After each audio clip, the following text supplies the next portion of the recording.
പിതാവിന്റെയും പുത്രന്റെയും പരിശുദ്ധാത്മാവിന്റെയും നാമത്തിൽ ആമേൻ. എൻ്റെ പ്രിയപ്പെട്ടവരെ, ഇന്ന് മെയ് 18 ഞായറാഴ്ചയാണ്.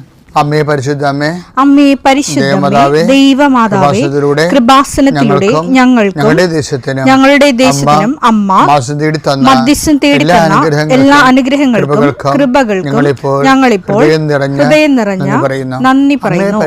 അമ്മേ പരിശുദ്ധമേ, ദൈവമാതാവേ, 2004 ഡിസംബർ 7 ഉച്ചകഴിഞ്ഞ് 2:30 കൃപാസനത്തിൽ സംഭവിച്ച അമ്മയുടെ പ്രത്യക്ഷപ്പെടലിനെ കുറിച്ച് തിരുസഭയ്ക്ക് സമർപ്പിച്ചിരിക്കുന്ന പഠനരേഖകളുടെ മേൽ സഭാത്മകമായ പഠനം ആരംഭിക്കുവാൻ ഞങ്ങൾ പ്രാർത്ഥിക്കുന്നു.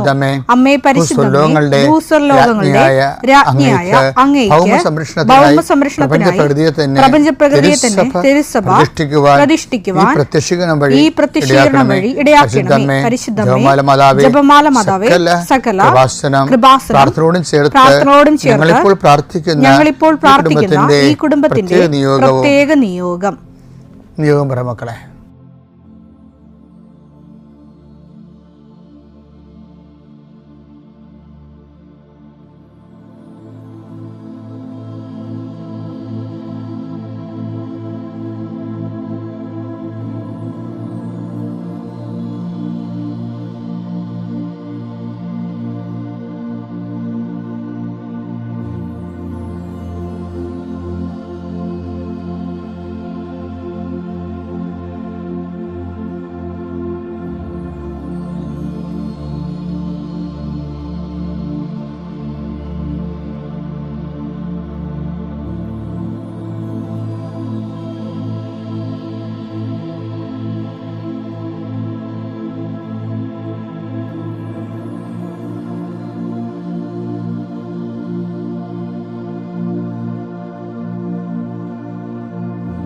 അമ്മയുടെ പ്രത്യക്ഷീകരണത്തിന്റെ ഈ അനുഗ്രഹവേളയിൽ ഞങ്ങൾക്ക് സാധിച്ചു തരുവാൻ കനിയണമേ. ആമേൻ. വിശ്വാസ പ്രമാണം. സർവശക്തനായ പിതാവും ആകാശത്തിന്റെയും ഭൂമിയുടെയും സൃഷ്ടാവുമായ ദൈവത്തിൽ ഞാൻ വിശ്വസിക്കുന്നു. അവിടുത്തെ ഏകപുത്രനും ഞങ്ങളുടെ കർത്താവുമായ ഈശോമിശിഹായിലും ഞാൻ വിശ്വസിക്കുന്നു. ഈ പുത്രൻ പരിശുദ്ധാത്മാവിനാൽ ഗർഭസ്ഥനായി കന്യകാമറിയത്തിൽ നിന്ന് പിറന്ന് പൊന്തിയോസ് പീലാത്തോസിന്റെ കാലത്ത് പീഡകൾ സഹിച്ച് കുരിശിൽ തറയ്ക്കപ്പെട്ട് മരിച്ച് അടക്കപ്പെട്ട് പാതാളങ്ങളിൽ ഇറങ്ങി മരിച്ചവരുടെ ഇടയിൽ നിന്ന് 3-ാം നാൾ ഉയർത്ത് സ്വർഗത്തിലേക്ക് എഴുന്നള്ളി സർവശക്തിയുള്ള പിതാവായ ദൈവത്തിന്റെ വലതുഭാഗത്തിരിക്കുന്നു. അവിടെ നിന്ന് ജീവിക്കുന്നവരെയും മരിച്ചവരെയും വിധിക്കുവാൻ വരുമെന്നും ഞാൻ വിശ്വസിക്കുന്നു. പരിശുദ്ധാത്മാവിലും ഞാൻ വിശ്വസിക്കുന്നു. വിശുദ്ധ കത്തോലിക്കാ സഭയിലും പുണ്യവാന്മാരുടെ ഐക്യത്തിലും പാപങ്ങളുടെ മോചനത്തിലും ശരീരത്തിന്റെ ഉയർപ്പിലും നിത്യമായ ജീവിതത്തിലും ഞാൻ വിശ്വസിക്കുന്നു. ആമേൻ. സ്വർഗ്ഗസ്ഥനായ ഞങ്ങളുടെ പിതാവേ, അങ്ങയുടെ നാമം പൂജിതമാകണമേ. അങ്ങയുടെ രാജ്യം വരണമേ. അങ്ങയുടെ തിരുമനസ് സ്വർഗത്തിലെ പോലെ ഭൂമിയിലും ആകണമേ. അന്നു വേണ്ടുന്ന ആഹാരം ഇന്ന് ഞങ്ങൾക്ക് തരണമേ. ഞങ്ങളോട് തെറ്റ് ചെയ്യുന്നവരോട് ഞങ്ങൾ ക്ഷമിക്കുന്നത് പോലെ ഞങ്ങളുടെ തെറ്റുകൾ ഞങ്ങളോടും ക്ഷമിക്കണമേ. ഞങ്ങളെ പ്രലോഭനത്തിൽ ഉൾപ്പെടുത്തരുതേ, തിന്മയിൽ ഞങ്ങൾ രക്ഷിക്കണമേ. ആമേൻ. നന്മ നിറഞ്ഞ മറിയമേ, സ്വസ്തി. കർത്താവ് അങ്ങയുടെ കൂടെ സ്ത്രീകളിൽ അങ്ങ് അനുഗ്രഹിക്കപ്പെട്ടവളാകുന്നു. അങ്ങയുടെ ഉദരത്തിൻ ഫലമായി ഈശോ അനുഗ്രഹിക്കപ്പെട്ടവനാകുന്നു. പരിശുദ്ധ മറിയമേ, തമ്പുരാന്റെ അമ്മേ, പാപികളായ ഞങ്ങൾക്ക് വേണ്ടി ഇപ്പോഴും ഞങ്ങളുടെ മരണസമയത്തും തമ്പുരാനോട് അപേക്ഷിക്കണമേ. ആമേൻ. നമുക്ക് പ്രാർത്ഥനയിലേക്ക് വരാം. കർത്താവേ, നിന്റെ ഉന്നതമായ നാമത്തിന് സ്വസ്ഥം ചെയ്യുന്നു. കർത്താവേ, നിന്റെ വിശുദ്ധ പൗരോഹിത്യത്തെ മഹത്വപ്പെടുത്തണമേ. കർത്താവേ, സഭയിലുള്ള സാന്നിധ്യം പ്രകടമാക്കണമേ.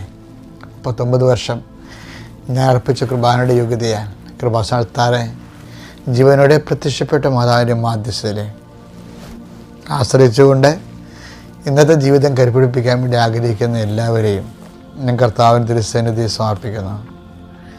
കർത്താവ് അന്ധകാഴ്ച നൽകിയവനെ, കർത്താവ് ചെകിടേക്കേട് നൽകിയവനെ, കർത്താവ് ഊമന സംഭാഷണത്തിൽ നൽകിയവനെ, കർത്താവ് മഹോരോഗപ്പെടുത്തിയവനെ, കർത്താവ് തലവാരോഗപ്പെടുത്തിയവനെ, കർത്താവ് മരിച്ചവനെ ഉയർപ്പിച്ചവനെ, കർത്താവ് കാനയിലെ കല്യാണത്തിൽ വെള്ളത്തെ വീഞ്ഞാക്കിക്കൊണ്ട് കടലിനെ ശാന്തമാക്കി 50,000 പേർ കൊണ്ട് തീറ്റിപ്പൂറ്റിയവനെ, കർത്താവ് ജീവിതത്തിൻ്റെ എല്ലാ മണ്ഡലങ്ങളിലും ഓരോരോ സാഹചര്യം അനുസരിച്ചുകൊണ്ട് സാഹചര്യത്തിന് ഒത്തവിധം ജീവിതത്തെ നീ അഭിസംബോധന ചെയ്ത ദൈവത്തിൻ്റെ സ്നേഹമാണ് ക്രിസ്തുവേ. അങ്ങയുടെ ആ സ്നേഹം ഇപ്പോൾ ജ്വലിക്കണമെന്ന് പ്രാർത്ഥിക്കുന്നു. അങ്ങയുടെ നാവ് വിളിച്ചപേക്ഷിക്കുന്ന മക്കൾക്ക് ഇന്ന് അവരെവിടെയെല്ലാം പോകുന്നു, എന്തെല്ലാം ചിന്തിക്കുന്നു, എന്തെല്ലാം കാര്യങ്ങൾ ചെയ്യുവാൻ പോകുന്നു, ആരോടെല്ലാം സംസാരിക്കുന്നു, എന്തെല്ലാം എഴുതുന്നു, എന്തെല്ലാം കറസ്പോണ്ട് ചെയ്യുന്നു, എന്തെല്ലാം കമ്മ്യൂണിക്കേറ്റ് ചെയ്യുന്നു, എല്ലാ മേഖലയിലും കർത്താവിന് ശക്തി പ്രവർത്തിയിട്ട് പ്രാർത്ഥിക്കുന്നു. എൻ്റെ കർത്താവിൻ്റെ ഉന്നതമായ നാമത്തിൽ നിൻ്റെ ഉദ്യമങ്ങൾ, നിൻ്റെ ഇടപെടലുകൾ എല്ലാം കർത്താവിനകത്ത് ആശ്രയിക്കപ്പെടട്ടെ. നിനക്ക് താങ്ങാനാവാത്ത വിഷയങ്ങളിലൂടെ അന്ന് കടന്നു പോകണമെങ്കിൽ പൂർണ്ണമായി അത് ഈശോ ഏറ്റെടുക്കുകയും നിന്നെ സന്ധിക്കുകയും സംരക്ഷിക്കുകയും ചെയ്യട്ടെ.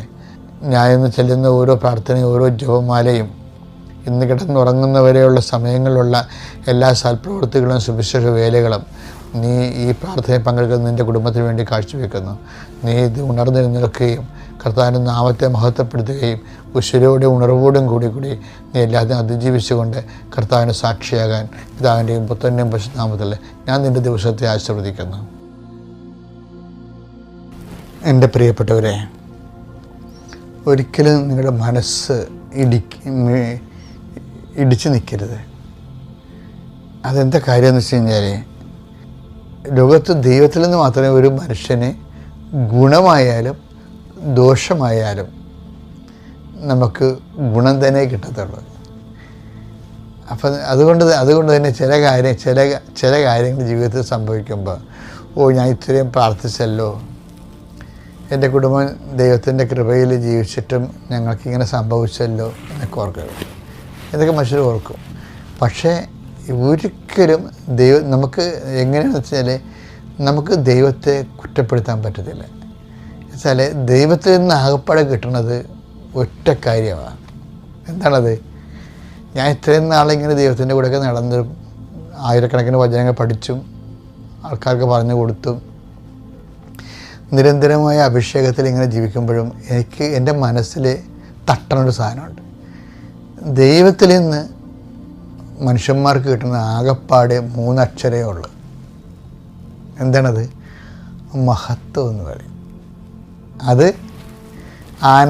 ആന ചരിഞ്ഞാലും 12000, ആന നിന്നാലും 12000 എന്ന് പണ്ട് പറയത്തില്ലേ? പണ്ട് ആനക്ക് 12000 രൂപ ഉണ്ടായിരുന്ന കാലത്ത് മലയാളികൾ ഇറക്കിയ ഒരു അനുഭവമാണ്. ആന നിന്നാലും 12000, ചെരിഞ്ഞാലും 12000 എന്ന് വെച്ച് കഴിഞ്ഞാൽ 12000 രൂപ. നിന്നാൽ എന്താ? ആനയെക്കൂടെ പണിയെടുപ്പിക്കാമല്ലോ, അങ്ങനെ നമുക്ക് പൈസ ഉണ്ടാക്കാം. ചെരിഞ്ഞാൽ എന്താ? ആനക്ക് കൊമ്പ് കിട്ടും. ചെരിഞ്ഞ വെച്ചാൽ ആന ചത്തു കഴിഞ്ഞാൽ ആനക്ക് കൊമ്പ് കിട്ടും. അത് ഭയങ്കര ഇത്രയും വില ഉണ്ടായിരുന്നു.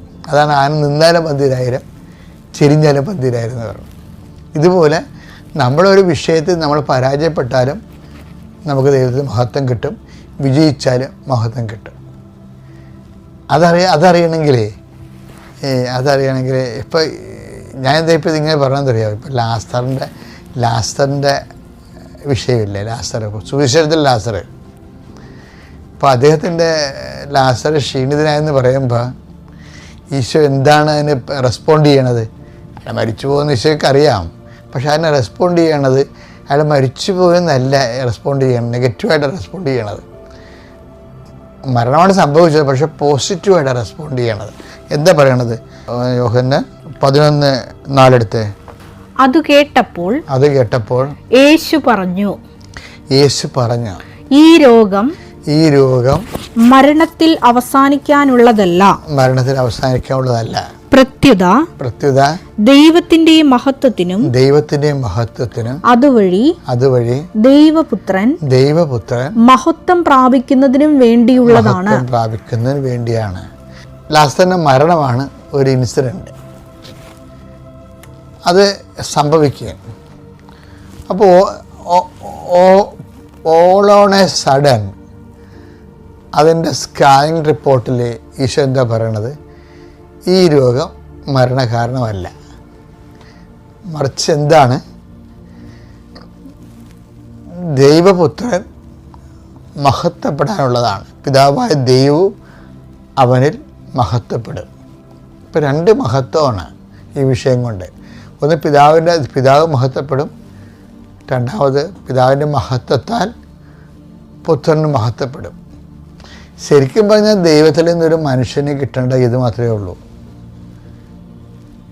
അതായത് മഹത്വം. അതുകൊണ്ടാണ് ഈ വിഗ്നേസ് ലയോളയൊക്കെ ഉണ്ടല്ലോ, അവരെപ്പോഴും ലെറ്റർ എഴുതുമ്പോൾ എന്താ എഴുതേണ്ടത്? For the greater glory of Jesus Christ. അവർക്കത് എവിടെ നിന്നാണ് കിട്ടിയത്? വിഗ്നേസ് ലയോളായും എഴുതുമായിരുന്നു കത്തിൻ്റെ മുകളിൽ ഇപ്പം നമ്മൾ JMJ എന്ന് എഴുതത്തില്ലേ, അതിന് അവരെഴുതിക്കൊണ്ടിരുന്നത് for greater glory of Jesus Christ. അത് വിഗ്നേസ് ലയോളാണ് തുടങ്ങി വെച്ചത്. ഫ്രാൻസിസ് സേവർ അത് കണ്ടുപിടിച്ചിട്ട് ഫ്രാൻസിസ് സേവറിൻ്റെ കത്തുകളിലും എല്ലാം ഉണ്ട്. എന്താണ്? For greater glory of Jesus Christ. ജീവിതത്തിൽ സംഭവിക്കണതെല്ലാം ദൈവത്തിൻ്റെ മഹത്വത്തിന് വേണ്ടിയാണ്. അവരവരെ പരാജയമായിട്ട് കാണുന്നില്ല ഈ വിഷയത്തെ. അപ്പോൾ അതാണ് ദൈവഹിതമെങ്കിൽ ഓക്കെ, അപ്പോൾ നമ്മൾ ദൈവത്തെ മഹത്വപ്പെടുത്തി. അപ്പോൾ ദൈവത്തിൻ്റെ വാക്ക് നമ്മൾ പാലിച്ചതിൻ്റെ പേരിൽ ദൈവം മഹത്വപ്പെടുന്നു, ദൈവത്തിൻ്റെ വചനം മഹത്വപ്പെടുന്നു, പിതാവ് ദൈവം മഹത്വപ്പെടുന്നു. അപ്പോൾ അതുകൊണ്ട് തന്നെ പുത്രനായ ദൈവവും മഹത്വപ്പെടും. അപ്പം ഈ ഒരു ഐഡിയ നമ്മുടെ മനസ്സിലുണ്ടാകണം. നിർഭാഗ്യവശാലേ നമ്മൾക്ക് ഈ കാറ്റക്കിസം ഓറിയൻറ്റഡ് ആയിട്ടുള്ള ഒരു ഫോർമേഷനാണ് കിട്ടിയിരിക്കുന്നത്. നിർഭാഗ്യവശാലെന്ന് പറഞ്ഞാൽ എന്താ ആശ്ചര്യ, അതായത് നമ്മൾ ഇപ്പോഴല്ല പണ്ട് മുതലേ പഠിച്ചുകൊണ്ടിരുന്നതെല്ലാം സുവിശേഷം എടുത്തിട്ട് അതിൻ്റെ ക്യാപ്സൂളാണ് നമുക്ക്, അതിൻ്റെ ജിസ്റ്റ് കടഞ്ഞെടുത്തിട്ട് ക്യാപ്സൂളായിട്ട് തരും. എന്ന് വെച്ച് കഴിഞ്ഞാൽ പക്ഷേ അത് നമുക്ക് പിള്ളേർക്ക് കുഴപ്പമില്ല, പിള്ളേർക്ക് അത് പഠിക്കാൻ എളുപ്പമാണ്, ആദ്യ കുർബാനയ്ക്ക് പഠിക്കാം. പക്ഷേ പിന്നീട് അങ്ങനെ പഠിക്കാൻ പറ്റത്തില്ല. സുവിശേഷത്തിൻ്റെ മൊത്തം ജിസ്റ്റാണ് നമ്മൾ എടുത്തിട്ട് സുവിശേഷത്തിൻ്റെ മുഴുവനുമാണ് നമ്മൾ ജീവിതത്തിലേക്ക് പ്രാവർത്തികമാക്കണം. സുവിശേഷം അതേപടിയാണ്. അല്ലാതെ അതിൻ്റെ ഒരു ഡോക്ട്രിന ക്രിസ്തവ് എന്നൊക്കെ പറഞ്ഞ് നമ്മൾ പണ്ടത്തെ ഫ്രാൻസിസ് സേവ്യറിൻ്റെയൊക്കെ പുസ്തകമില്ലേ, ഹെൻറിക്കസിൻ്റെ.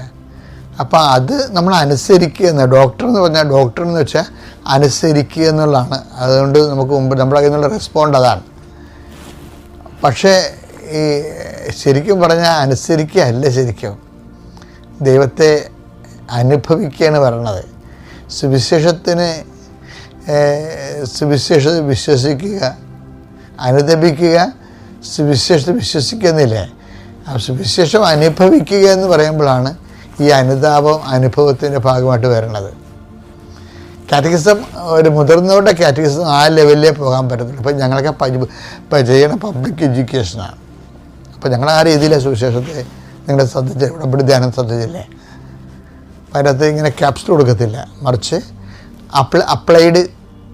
അപ്ലൈഡ് ബിബ്ലിക്കൽ തിയോളജിയാണ് കൊടുക്കുന്നത്. എന്നുവെച്ചാൽ ജീവിതത്തിൽ അതൊരു ഡോക്യുമാറ്റിക്കായിട്ട് നിൽക്കത്തില്ല, മറിച്ച് ജീവിതത്തിൽ പ്രാവർത്തികമാക്കാനുള്ള. അപ്പം അതുകൊണ്ടാണ് ജീസസ് ഏതാണ്ട് അതുപോലെയാണ്. മോശമായ അനുഭവങ്ങൾ വരുമ്പോൾ ഉടനെ അതിൻ്റെ അകത്ത് മോശം സംഭവിച്ചല്ല, അയ്യോടാ ഇനി എന്ത് ചെയ്യും എന്നൊക്കെയല്ലേ. ഇപ്പോൾ സ്നേഹിതരെ ലാസ്റ്റർ മരിച്ചു, ഈശോടാ ഇനി എന്ത് ചെയ്യും എന്നല്ല പറയണത്. എന്താണ് ഇത്? ദൈവം മഹത്വപ്പെടാനുള്ള സമയമാണ്. പിതാവ് ദൈവവും അവനിൽ മഹത്വപ്പെടുന്നു. അപ്പോൾ എപ്പോഴും ഒരു നെഗറ്റീവ് സംഭവിക്കുമ്പോൾ കർത്താവേ നിൻ്റെ നാമത്തെ മഹത്വപ്പെടുത്തണമെന്ന് പ്രാർത്ഥിക്കണം. ഈശോ അതാണ് പ്രാർത്ഥിച്ചത്. നെഗറ്റീവ് സംഭവിക്കുമ്പോൾ ആ വചനെടുത്ത് യോഹന്നാൻ 12:28 പിതാവേ അങ്ങയുടെ നാമത്തെ മഹത്വപ്പെടുത്തണമേ, അങ്ങയുടെ നാമത്തെ മഹത്വപ്പെടുത്തണം. അപ്പോൾ സ്വർഗത്തിൽ നിന്ന് ഒരു സ്വരം ഉണ്ടായി, ഞാൻ മഹത്വപ്പെടുത്തിയിരിക്കുന്നു, ഇനിയും മഹത്വപ്പെടുത്തും. അപ്പോൾ എന്ത് സംഭവിച്ചു കഴിഞ്ഞാൽ ഒരു നെഗറ്റീവ് ഒക്കർ ചെയ്ത് സംഭവിച്ചാൽ ഫസ്റ്റ് റെസ്പോണ്ട് എന്താണെന്ന് വെച്ച് കഴിഞ്ഞാൽ എന്താണ് അതിൻ്റെ പ്രെയർ? എന്താണ്? പിതാവേ അങ്ങയുടെ നാമത്തെ മഹത്വപ്പെടുത്തണമേ. അപ്പം ആ പ്രെയറിന് പെട്ടെന്ന് റെസ്പോണ്ടിങ് ആണ്. എന്താണ്?